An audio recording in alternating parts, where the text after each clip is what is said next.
미국의 34대 대통령이었던 아이젠하워가 전국 언론인 클럽에서 연설을 했습니다. 그 연설하는 도중에 이런 이야기를 했습니다. 어린 시절에 아버지와 함께 인근 가까운 목장으로 젖소를 사러 갔습니다. 아버지가 마음에 드는 젖소 한 마리를 고르고 난 다음에 주인에게 이렇게 물어봅니다. 이 젖소의 혈통은 어떤 것입니까? 그리고 유지방의 성분은 어떤 겁니까? 그리고 매일매일 젖은 얼마 정도의 양을 냅니까? 그렇게 물어봤습니다. 그런데 주인은 대답하는 말이, 저는 그런 건 잘 모릅니다. 제가 아는 것 하나는 이 소가 아주 어렸을 송아지 때부터 제가 키운 소입니다. 한 가지 확실하게 말할 수 있다면 이 젖소는 아주 정직합니다. 지금까지 이 젖소는 자기가 가지고 있는 모든 것을 나에게 다 내어주었습니다. 이 젖소는 당신에게도 아마 자기가 가지고 있는 모든 것을 내어드릴 것입니다. 라고 대답했습니다. 아이젠하워가 어렸을 때 그 내용이 너무 오랫동안 아주 아름답게 충격적으로 기억에 남아서 그 34대 대통령이 된 다음에 연설하는데 그 말을 하면서, 존경하는 언론인 여러분, 그리고 사랑하는 국민 여러분, 저는 이 늙은 젖소와 같이 여러 국민들을 위해서 또 이 나라를 위해서 내가 가진 모든 것을 드리려고 대통령이 됐습니다.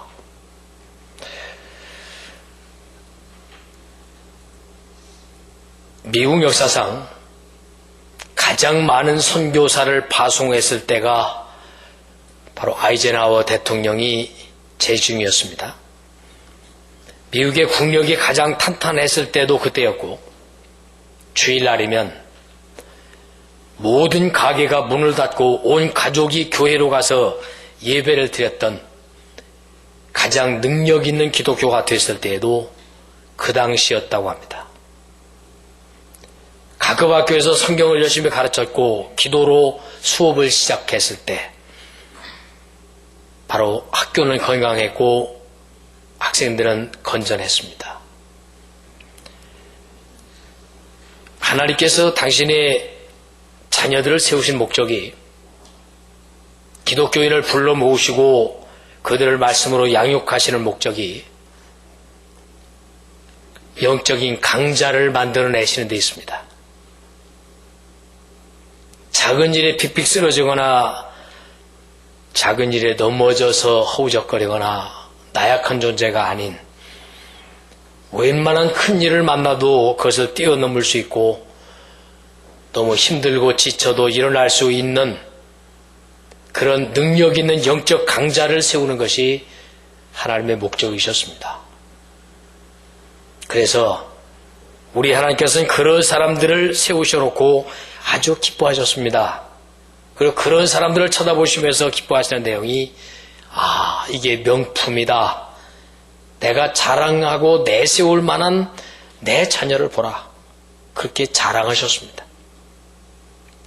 구약성경에서 욥이 하나님 앞에서 신실하게 명품으로 서 있었을 때, 사탄이가 하나님 앞에 섰을 때 하나님이 자랑하셨습니다. 사탄아, 너 내 사랑하는 종 요셉을 봤지? 정말 명품이지? 정말 자랑스럽지? 하나님은 욥을 자랑삼아 말씀하셨습니다. 사탄이는 그러나 믿지 못하겠다는 말로, 하나님, 그가 영적 강자인 명품인지는 저도 확인 못하겠습니다. 확인을 해봐야 되겠습니다. 그래, 한번 확인해봐라. 자녀들이 다 죽고 재산이 다 날아가고 몸에는 병이 들고 인생의 가장 비참한 나락에 떨어졌을 때도 그런 영적인 강자였습니다.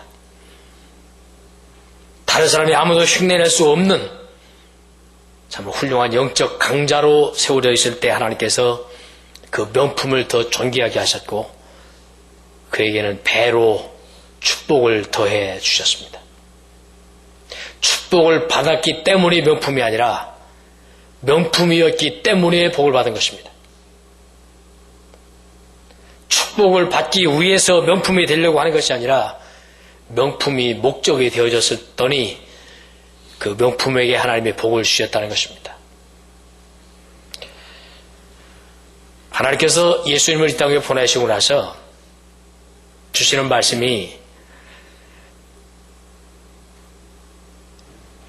자기 땅에 살아는 아들로 오셨는데 그 백성이 영접지 아니하였으나 아무도 예수님을 영접하지 아니하였으나 영접하는 자, 그 예수님을 영접하는 자, 그에게는 하나님의 자녀라고 하는 특권을, 권세를 주신다고 말씀을 하셨습니다. 하나님의 자녀가 되는 것이 명품이다. 하나님의 자녀가 되는 것이 특권이다. 하나님의 자녀가 되어지는 것이 권세다. 무엇 때문에 그런 소리를 들을 수 있을까요? 오늘 그 내용을 간단하게 살펴보려고 합니다. 하나님의 자녀가 되는 특권이라고 오늘 본문 말씀에서 12절에 말씀하셨는데 이 특권, 이 권세, 특별한 권세란 무엇을 말하냐면 죄사함 곧 거룩해 되어지는 명품을 말합니다. 무엇이 사탄 앞에 가장 권세가 되느냐? 무엇이 사람들 속에 가장 큰 권세가 되느냐? 그것은 거룩함이라는 것입니다. 거룩함이란 하나도 때가 묻지 않은 완전한 성결을 말하는데 이 거룩함이란 우리 인간들은 아무도 거룩을 가질 수도 없고 유지할 수도 없는 그런 것들입니다. 하나님만이 거룩하고 그래서 내가 거룩하니 너희도 거룩해야 된다라고 하신 말씀을 주신 것입니다. 우리의 거룩함이란 무엇입니까? 우리가 애초에 깨끗했던 사람이 아니라는 것입니다. 때가 묻고 죄가 묻고 약하고 하살 것 없는 존재인데 그것을 예수 그리스도의 보혈로 하나님의 사랑으로 계속해서 닦아내준다는 말입니다. 우리 속마음에 있는 죄악과 겉으로 지은 죄들을 계속해서 닦아준다는 것입니다. 그걸 거룩으로의 하나님의 은혜라고 말합니다. 사탄이 가장 두려워하는 것은 뭐냐면 하나님을 두려워하고 그리고 어떤 사람을 두려워하는가 하면 하나님의 모습을 닮은 그의 자녀들을 사탄이 가장 두려워합니다. 더러움은 정결 앞에서 두려워지듯 거룩하신 하나님 앞에서 사탄은 두려워 떱니다. 어두움은 밝음 앞에서 무너져 버리게 되듯 밝고 빛되어지시는 하나님 앞에 어두움에서 일하는 사탄은 드러나게 되어졌으므로 그 빛을 두려워하는 것입니다. 하나님의 자녀들을 사탄이 가장 무시하는 건 뭐냐면 자기와 비슷할 때 가장 무시하고 하나님과 닮아가는 사람들을 사탄은 두려워합니다. 그래서 하나님의 자녀들의 첫 번째 특권은 용서받는 특권입니다. 그리스도의 보혈로 죄 씻음을 받는 특권입니다. 우리 인간들의 마음속에 가장 두려워하는 마음은 무엇인가 하면 정죄될까 하는 두려움입니다. 다시 말하면 죄를 지었는데 그 죄가 드러나게 될까 봐 두려워하는 것입니다. 나의 약점이나 나의 부끄러움이나 죄악이나 다른 사람에게 보여서는 안 될 어떤 자신만의 부끄러움을 다른 사람에게 빛에 드러날까 봐 두려워하는 것이 인간들의 두려움입니다. 여러 해 전에 영국에서 런던에 장난치기를 좋아하는 청년 하나가 장난을 쳤습니다. 런던의 유명한 사회적인 저명한 인사 40명의 명단을 뽑았습니다.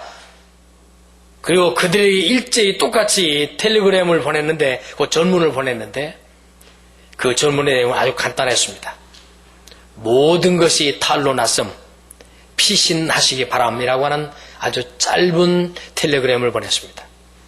그 다음날 그들의 근무하는 장소에 전화를 해봤더니 40명이 한 사람도 자리 없이 다 도망갔다고 합니다. 무엇을 말할까요? 두려움입니다. 자신의 약점과 죄악을 두려워하는 것입니다.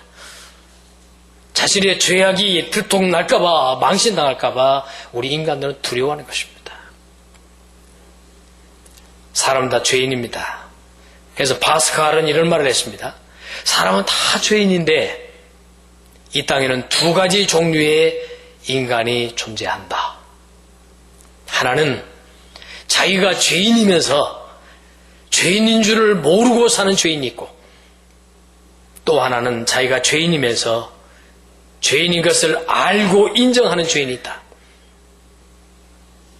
이 땅에 살아가고 있는 인간들은 이 두 종류의 하나에 속하게 돼 있다.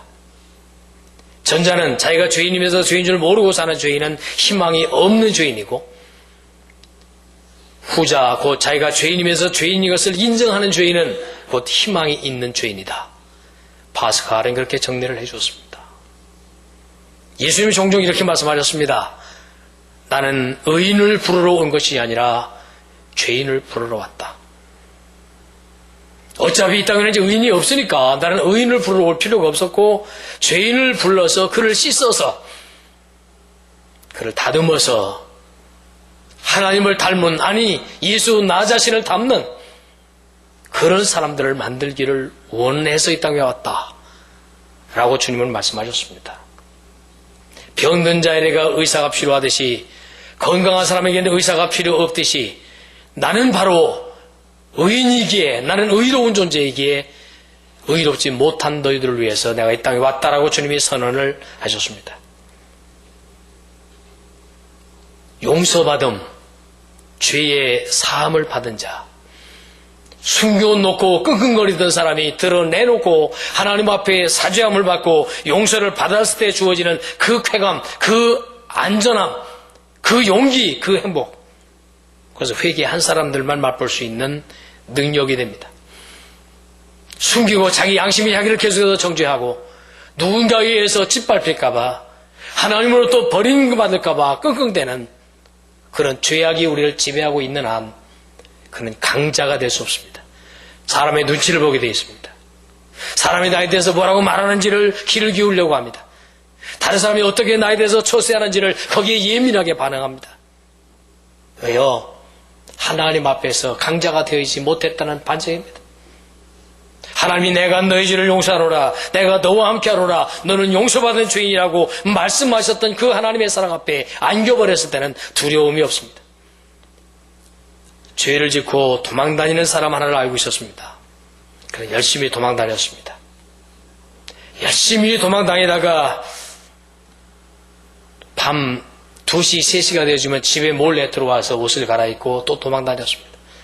3개월 동안을 그렇게 도망다니는 시세가 됐는데, 어느 날 형사들이 그 아파트 주변에 맴돌고 서 있다가 옷 갈아입고 오는 그를 체포했습니다. 감옥에 들어가 있는 그에게 제가 면회를 갔습니다. 그는 이런 말을 했습니다. 목사님, 제 마음이 이렇게 편안하고 이렇게 담담할 수가 없습니다. 쫓겨다닐 때 그렇게 불안했는데, 바스락 소리만 나도 움찔움찔 놀랬는데, 잠을 이루지 못했고 늘 애들과 쫓아다니는 것 같은 두려움에 차 있었는데 제 마음이 이렇게 편안할 수가 없습니다. 형기를 다 마치고 나왔을 때 그는 대단히 대범한 사람이 되어서 나왔습니다. 우리 하나님 말씀하십니다. 빽빽한 구름이 사라진 것처럼 안개에 사라짐같이 너희의 죄를 내가 도말하였나니 너는 그저 오기만 해라. 내가 너를 용서해주마.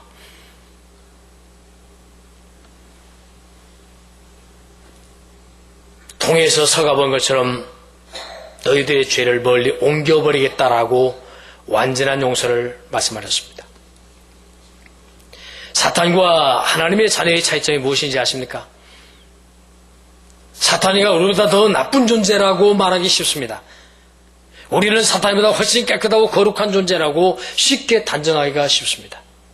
그러나 이렇게 정리해야 합니다.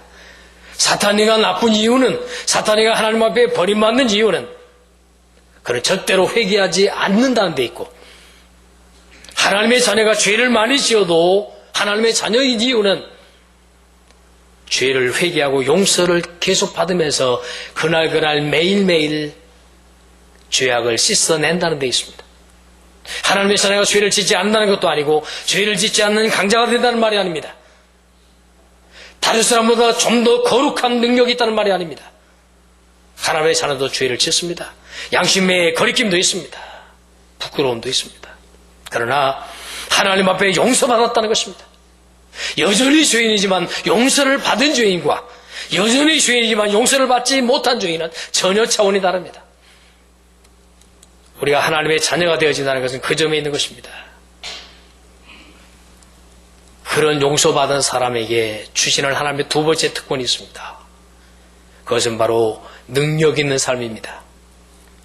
능력이라고 하니까 여러분들 대체적으로 능력이라는 개념을 아주 막연하게 생각해서 무슨 사탄을 물리치고 병을 물리치고 성공하고 이런 것이 능력인 줄로 아는데 그것은 능력의 결과이지 그 능력 자체가 아닙니다. 진정한 능력이란 사랑을 말합니다. 하나님 앞에 명품이라고 하는 것은 그 가슴 속에 인격 속에 하나님의 사랑을 품은 자를 명품이라고 말하고 능력이라고 말하고 권세라고 말합니다. 사탄애가 왜 배품이고 하면 그 사탄의 가슴 속에는 하나님의 사랑이 완전히 사라져버려서 사탄의 가슴 속에 사랑의 근거를 찾을 수가 없어서 하나님의 사랑이 자리 잡지 못해서 사탄이를 배품이라고 말하는 것입니다. 이 땅 위에 살아가는 사람도 두 가지 종류가 있습니다. 사랑을 가지고 있으면서 점점 사랑이 증가되어지는 사람들을 명품이라고 말하고 영적인 강자라고 말하고 그리고 하나님의 사랑받은 사람들을 가르쳐서 그는 명품이고 권세라고 말합니다. 그러나 사랑이 없는 가슴, 그것은 권세도 없고 권능도 없고 능력도 없고 명품의 분위기가 사라져서 폐품 같은 존재가 되어서 남을 괴롭히고 아프게 하고 쓰러지게 만들기 때문에 그것은 전혀 명품이 아닙니다. 사탄이 가장 싫어하고 두려워하는 것은 무엇입니까? 하나님의 사랑입니다. 하나님의 사랑 앞에서는 감당치 못한 일이 없고 하나님의 사랑 앞에서는 용서받을지 못할 자가 없고 하나님의 사랑 앞에서는 불가능이 없습니다. 그렇기 때문에 사탄이가 가장 싫어하는 것은 그 하나님이 가지고 계신 위대한 원동력이고 권세고 특권이고 명품인 그 위대한 사랑이 사람들 속에 자리 잡는 것을 가장 싫어합니다. 그래서 사탄은 우리 마음속에 있는 사랑을 제거하려고 애를 씁니다. 미움을 자꾸 심어줍니다. 오해를 심어줍니다. 열등감을 심어줍니다. 자기 자신과 다른 사람을 사랑하지 못하게 만듭니다. 그래서 강자가 되지 못하게 하는 게 사탄의 목적이고 목표입니다. 그래서 하나님은 그 사탄의 권세를 깨뜨린다는 게 뭐냐면 우리 속에 심어진 미움이나 증오나 원망이나 죄악을 좋아하는 우리의 추한 것에서 그것을 몰아내고 깨뜨리고 하나님의 사랑을 심어주어서 사랑으로 모든 걸 극복하게 하는 그것이 바로 하나님의 목적이고 하나님의 권세입니다. 부모의 사랑이 위대하다는 것이 바로 자식을 위해서는 죽을 수 있다는 것입니다. 그것이 바로 위대한 가장 큰 명품인 권세입니다. 하나님이 인간을 가장 사랑하셨던 것은 사탄과 다르게 저 인간들을 사랑하기 위해서 당신 자신이 십자가에서 죽으실 수 있었다는 그를 사랑하기 때문에 죽을 수 있었다고 하는 위대한 사랑의 결정체입니다. 사탄에게 그것이 없습니다. 절대로 사랑하려고 하지 않습니다. 그래서 우리 마음속에 자꾸만 미움을 심어줍니다. 오해를 심어줍니다. 다른 사람을 싫어하게 만듭니다. 다른 사람에서 손해보지 않게 합니다. 하나님을 위해서마저도 손해보지 않게 만들어버립니다. 그것이 사탄의 전략입니다. 우리 예수 믿고 나서 가장 힘들었던 게 뭡니까? 우리가 산상수훈을 읽을 때 가장 수긍하지도 못했고 순종하지 어려운 것 때문에 우리는 산상수훈을 하든 부담스럽게 생각합니다. 네 오른뺨을 치거든 왼뺨도 돌려대라. 불가능합니다. 저도 해보려고 애를 쓰는데 참 힘들었습니다. 나를 미워하는 사람을 용납해주고 사랑해보려고 애를 썼는데 너무너무 어려웠습니다. 나를 싫어하는 사람을 내가 좋아해보려고 애를 많이 썼는데 너무도 힘들었습니다. 나에 대해서 손해를 끼친 사람에게 어떻게 하면 도움을 줘볼까라고 생각해봤는데 내 능력 가지고는 너무너무 역부족이었습니다. 하나님의 능력만이 가능했습니다. 하나님의 그분의 사랑의 원동력만이 가능했습니다. 그분의 사랑이 내 가슴에 들어왔을 때 최소한 미워하는 자를 미워하지는 않을 수 있었습니다. 내가 더 명품이 되어지고 권세가 더 임하게 되면 미워하는 사람을 사랑할 수 있는 때도 있겠죠.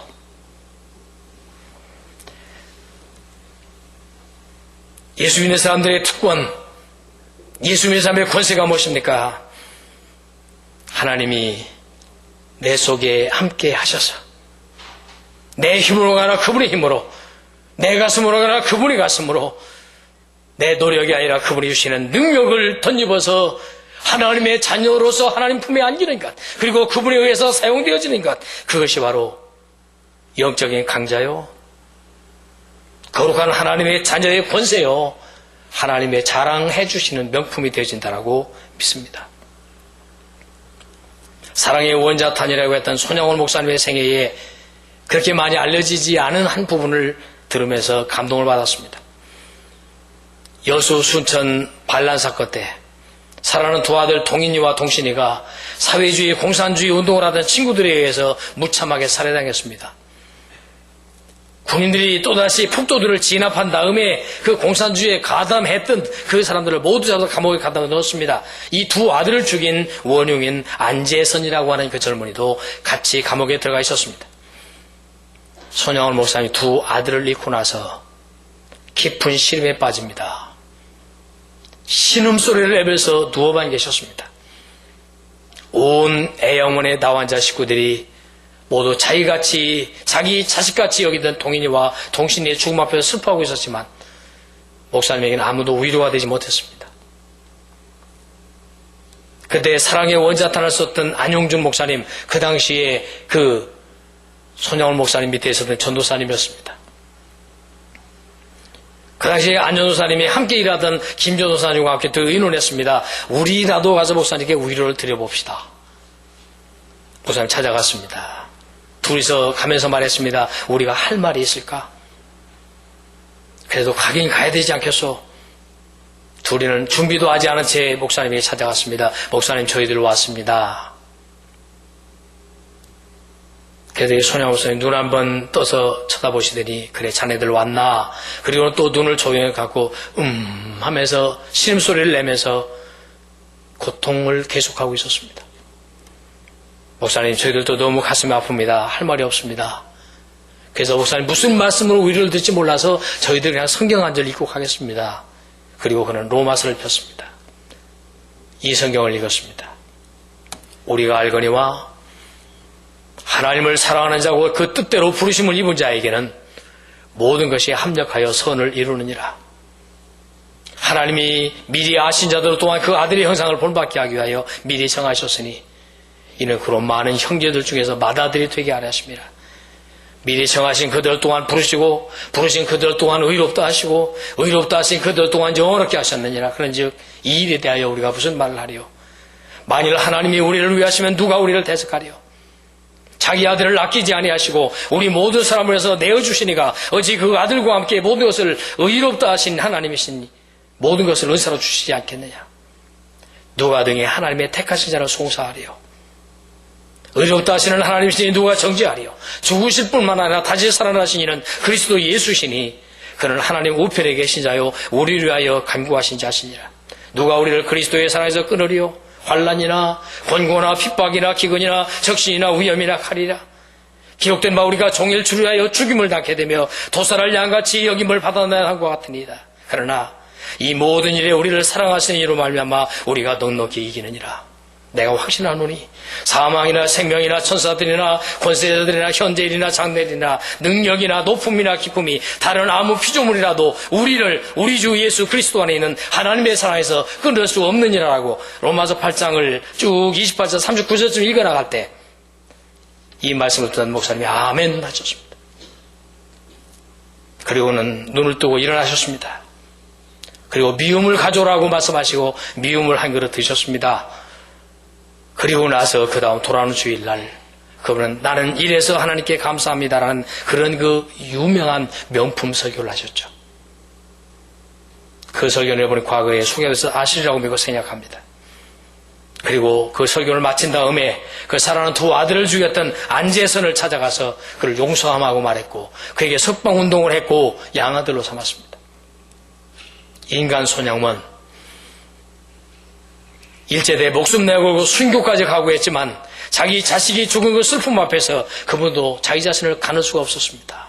그러나 하나님의 사랑이 그 마음속에 자리 잡고 아들을 십자가에 못 박혀 죽이시면서까지 우리 인간들을 구원하시려고 했던 그 하나님의 사랑을 그 가슴으로 품는 순간 그는 아멘하고 순종하고 일어났습니다.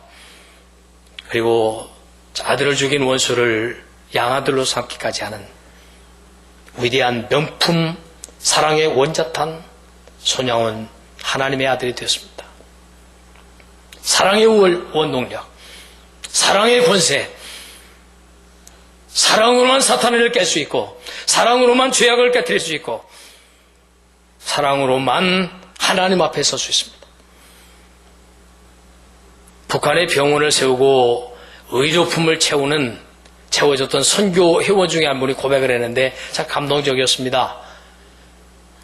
미국의 선교단체와 한국의 선교단체가 힘을 모아가지고 평양에다가 병원을 하나 세웠습니다. 약이 없어서 죽어가는 그 인민을 살리기 위해서. 병원을 세우고 나서 의약품을 채워야 되는데 여기저기 돈을 협조받고 돈 받아가지고 의료품을 가지고 막 그냥 힘이 없어. 그래서 어깨로 저 날려서 차에다 싣고 배에다 싣고 그래가지고 북한으로 들어가면 북한의 관리들이 얼마나 냉대하고 거칠고 까다롭게 하는지 아주 하기 싫을 때가 한두 번이 아니었다고 합니다. 이게 가지고 가면 이게 도대체 돈으로 얼마치나 되는 거요? 뭐 이게 미제로 가지고 지금 뭐 남한산으로 가져왔어? 막 그러면서 시비를 막 걸고 얼마나 까다롭게나 그들 앞에서 애원하듯 사정하는 자신의 모습이 너무 갈등이 있었다고 합니다. 도대체 내가 이 짓을 왜 하는가? 그래서 그들 앞에 서운한 표정을 하면은 그네들이 하는 말이 나오는 게 우리가 언제 뭐 가져라고 했습니까? 그런데 그 자리에서 분노해서 되돌아오고 싶은 생각이 있을 때 갑자기 그들이 영안이 떠지면서 그들 곁에서 사랑의 팔을 벌리고 눈물을 흘리고 계신 예수님을 영적으로 보았다고 합니다. 그들뿐만 아니라 이 땅에 살고 있는 우리 인간들을 향해서 찾아오셔서 사랑의 팔을 벌려 품에 안기라고 말씀하시면서 내가 너희를 위하여 죽으러 왔다고 말씀하시는 주님의 눈물을 보았다고 합니다. 아, 그렇지. 사랑은 받아들이지 아니한 자를 위해서도 사랑을 베푸는 것이었지. 예수님의 위대하심을 보였기 때문에 그들은 끝까지 참고 그 병원의 의료품을 진열해 놓을 수 있었고 병으로 죽어가는 북한에 있는 불쌍한 사람들을 치료할 수 있었고 사랑의 위력을 그들은 스스로가 깨달았다고 합니다. 이게 사랑의 위력이고 이것이 바로 하나님의 아들이 되는 권세라고 말씀하고 있는 것입니다. 이게 영적인 강자라고 말하는 것입니다. 오늘도 우리를 짝사랑하시듯이 우리를 향하여 눈물을 흘리면서 내 사랑을 받아달라고 하시는 그 하나님의 사랑, 그 예수님의 사랑이 권세입니다. 미워하는 것은 못난 것이고 원망하는 건 못난 것이고 좁아빠진 건 하찮고 천박한 배품에 속하지만은 사탄에게 주어지면서 영향받은 우리는 배품에 가깝지만은 명품을 만드시는 하나님의 사랑이 우리 안에 들어올 때 우리는 그때부터 하나님의 사람이 되어지기 시작합니다. 프랑스 파리에 가면 에펠탑이 있죠. 프랑스의 아주 상징적인 탑으로 세계의 모든 관광객들이 반드시 한 번씩 들리는 곳입니다. 에펠탑은 철제로만 쌓아 올렸습니다. 철제로만 이어서 쌓습니다. 거기는 돌멩이 하나도 안 들어갔고 그래서 나무 통 하나도 섞지 않습니다. 완전히 철로만 쌓아 올린 탑입니다. 우리나라는 그 당시에 어느 시대였냐면 우리 대원군과 며느리 민비가 정권 다툼으로 심각하게 싸우고 있을 때 프랑스 사람들은 이미 320m짜리 에펠탑을 쌓을 수 있는 기술을 축적했었고 그들은 비전을 심어주는 시대였습니다. 그 당시에 건축 설계사였던 에펠이라고 하는 젊은이가 꿈과 비전을 주어서 우리 민족에게 우리 프랑스 사람들에게 그 가슴에 비전을 심어줘야만 우리가 살 수 있다라고 외치면서 그 탑을 쌓기로 그는 요구를 합니다. 320m짜리 파리에서 어느 지점에서 쳐다봐도 다 보일 수 있는 높이 마음에 절망이 있는 사람들이 볼 수 있는 것 이 생을 포기하려고 하는 사람이 보일 수 있는 것 무너져가던 사람들의 마음속에 새로운 도전을 가져오게 하는 상징적 물건을 만들자. 그게 에펠의 주장이었습니다. 탑을 세우는 것은 반문화적인 것이고 야만적인 행위라고 반대하면서 고색창연한 문화의 도시 파리의 석탑도 아니고 설탑이 뭐냐라고 얼마나 많은 사람들이 반대했는지 모릅니다. 지식은 지식인대로, 정부는 정부대로, 의회는 의회대로 전부 반대했습니다. 그러나 그는 물러서지 않고 정치인들을 설득합니다. 의회의원들을 설득하고 정치의 권력을 가지고 있는 사람을 설득했습니다. 지성인들을 설득했습니다. 이것은 반드시 세워야 합니다. 무엇인가 상징적인 것, 우리 나 자신이 가질 수 없는 것들을 볼 수 있게 해야 합니다. 결국 설득당해서 세우기는 세우되 임시로 세운다는 것 하나하고 또 하나는 시외에 세워야 된다는 것입니다. 그래서 에펠은 조건부 허락으로 시외각에다가 철거할 수 있다는 전제하에 탑을 쌓아 올렸습니다. 320m짜리 철탑을요. 하늘을 찔러서 솟아내린 에펠탑, 파리 시민들의 긍지로 자리잡기 시작했고 사람들의 마음속에 소망 같은 것으로 자리잡고 우리는 할 수 있다는 생각을 심어줬습니다. 끝까지 에펠탑을 싫어하는 사람이 있었습니다. 저 에펠탑을 바라보지 않겠다고 혀를 깨밀면서 결심한 사람이 있었습니다. 그 중에 유명한 사람 하나 이름을 댄다면 사르트르라고 하는 철학가. 유명하죠, 사르트르. 그는 에펠탑 안 보이는 곳에서 살겠다 해서 에펠탑 바로 밑에서 살았다고 합니다. 안 쳐다보려고. 뭘 말합니까? 사랑은 우리가 가능치 않은 곳에 있습니다. 아무나 쉽게 사랑할 수 없습니다. 사랑은 쉽게 생겨나지도 않습니다. 오른뺨을 치는 자에게 왼뺨 저 돌려낼 수 있는 그런 사랑이 그렇게 쉽게 얻어지는 것도 아닙니다. 웬만한 산을 뛰어넘고 웬만한 좌절의 강을 건너고 웬만한 고통을 건너뛸 수 있을 만한 능력이 아무에게나 있는 것이 아닙니다. 그것은 바로 하나님의 사랑에 감동되어진 자들, 하나님의 사랑 때문에 울어본 사람들, 하나님의 사랑을 위해서 내 사랑을 드리기를 헌신한 사람들, 그런 사람들이 영적인 강자가 되어져서 주님을 위해서 손해도 감수할 수 있고 아픔도 감수할 수 있고 기쁨을 드릴 수 있고 사랑을 드릴 수 있습니다. 특정인을 거론해서 좀 마음이 안 됐습니다만은 얘기를 안 하겠죠.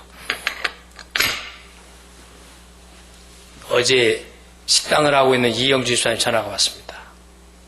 개업 예배 될 때 내가 두 가지 약속을 했습니다. 하나는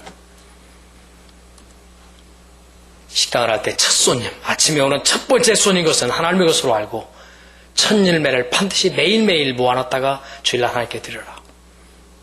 두 번째는 목사님들이 오시거들라. 여러 사람이 오더라도 다른 사람과 다 받고 목사님 거는 빼드려라. 반드시 하나님이 물 한 그릇 대접하고 또 상을 잊지 않겠다고 하는데 반드시 갚아주실 거다. 개월 예배 때 두 가지를 약속했습니다. 첫 열매를 꼬박꼬박 띄었습니다. 매 주일마다 첫 열매를 드립니다. 어제 전화가 왔는데 목사님 제가 답이 없는 게 있어요. 뭐냐? 첫 번째 손님이 들어와서 밥을 먹었는데 두 번째 온 사람이 먼저 밥 먹고 나면서 계산을 했는데 어떤 게 첫 열매입니까? 여러분 답을 가지고 계십니까? 답을 주기 전에 제가 물어봤습니다.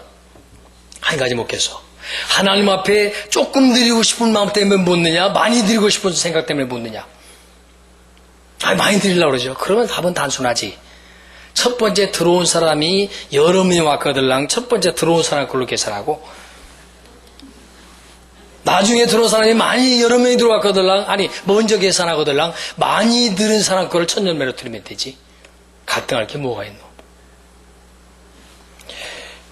어떤 농부가 소를 기르는데 유태인이었어요. 새끼가 2마리가 났습니다. 그래서 첫 열매를 하나님께 드리겠다고 그래서 2마리를 해놨는데 그 부인이 물었습니다. 여보, 어떤 게 쌍둥이로 났는데 어떻게 첫 열매요? 어쨌든 둘 중에 하나일 거야. 하나니까 2마리 길렀습니다. 어느 날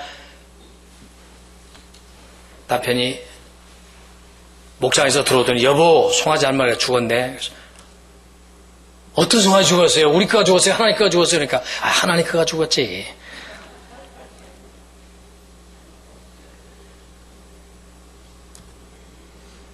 이영주 집사님 이번 주도 한 주간 천열매를 떼었더니 한 20만 원 되더래요. 오늘 되겠어요? 11조를 띄는 방법을 또 물어봐요. 어떻게 해야 11조가 정확합니까? 재료비 다 띄고 인건비 다 띄고 전기료 다 띄고 월세 다 띄고 그러고 해야 되나요? 아니면 전체 판매량에서 해야 되나요? 그래서 하여튼 대화를 하다가 하는 말이 저는 그냥 무조건 돈을 다 통장에 집어넣는데 통장에 들어있는 돈 중에 한 주간 동안 들어간 것에 11조를 띄겠습니다. 하나님을 사랑한다면 무엇이든지 가능합니다. 하나님의 사랑에 감동되어진 사람이라면 무엇이든지 가능합니다. 이영주 사님 칭찬하기 위해서 하는 말이니까 이해하시고, 엊그제 상담자 신방을 갔는데 그 집에 와서 기도를 하고 앉았는데 손가락을 꼽아봤습니다. 이영주 집사가 우리 교회 와서 10년 됐는데 10년 동안 개업을 몇 번 했나 했더니 7번째 개업이었어요. 10년 동안 7번째 내가 개업 예배 드리셨어요. 지독하지 않아도. 그런데 하는 말이 목사님 저 여기서 7년만 딱 벌고 그만하랍니다. 가만히 기도하다 생각하니까 좋은 말이다. 그래서 그래 7번째 개업이니까 마지막 개업으로 하고 앞으로 7년만 하라 그러면 77이다. 그렇다면 어떻게 축복해 줄까 그러다가 좋다. 7년 동안 당신의 통장에 소득금으로 7억만 벌어가지고 나와라. 아무도 아멘 안 하네요. 7년 동안 7억을 벌려면 1년에 1억인데 별거 아닙니다. 한 달에 800만 원씩만 벌면 1년에 1억이 넘고 7년에 7억이 넘습니다. 그렇게 천열매 드리고 충성하고 11조 정확하게 띄고 그렇게 축복되어지기를 축원합니다. 가능할 겁니다. 우리요 정말로 우리 양심에 물어봐야 됩니다. 내가 정말 하나님을 사랑하는가? 내가 하나님 앞에 매일 죄 씻음을 받고 있는가? 나는 하나님의 사람을 불러서 명품이 되기를 원하는가? 사탄이가 나를 두려워하는가? 아니면 사탄이가 나를 밀가부로도 가지고 놀고 있지는 않는가? 나는 쉽게 넘어지는 자인가? 아니면 넘어졌다 나는 일어나는 자인가? 일어나 서 있는 시간이 많은가? 넘어져 있는 시간이 많은가? 다른 사람을 사랑하는 시간이 많은가? 미워하는 시간이 많은가? 다른 사람을 이해해주는 시간이 많은가? 오해하는 시간이 많은가? 영적인 강자 하나님의 아들이 되는 것에 이 과제는 두 가지입니다. 죄사함을 받는 거룩함을 향해서 달려가는 것과 하나님의 사랑을 품고 사랑의 도구가 되는 것. 영적인 강자 명품이 되어질 축복이 저와 여러분들에게 함께 하시기를 예수 그리스도 이름으로 간절히 축원합니다. 기도하겠습니다. 사랑하시는 주님 감사합니다. 우리의 죄악이 예수님의 보혈로 깨끗이 씻겨지기를 원합니다. 우리 주님의 보혈로 신선하게 내가 내 죄를 사하여 주었노라고 말씀하시는 사죄함의 은총의 선언을 듣는 축복을 저희들에게 허락하여 주시옵소서. 사탄이가 가장 싫어하는 사람이 되게 하여 주옵소서. 하나님이 가장 좋아하는 사람이 되게 하여 주옵소서. 그리고 미움보다는 사랑을, 오해보다는 이해를, 그리고 하나님 편에 서서 어둠의 일보다는 밝은 일을 열정적으로 감당하는 하나님의 강자, 믿음의 인물, 그리고 하나님이 쓰시기에 편리한 이 시대의 명품이 되도록 저희들을 축복하시옵소서. 주님께 영광 돌려드립니다. 예수 그리스도 이름으로 기도하옵나이다. 아멘.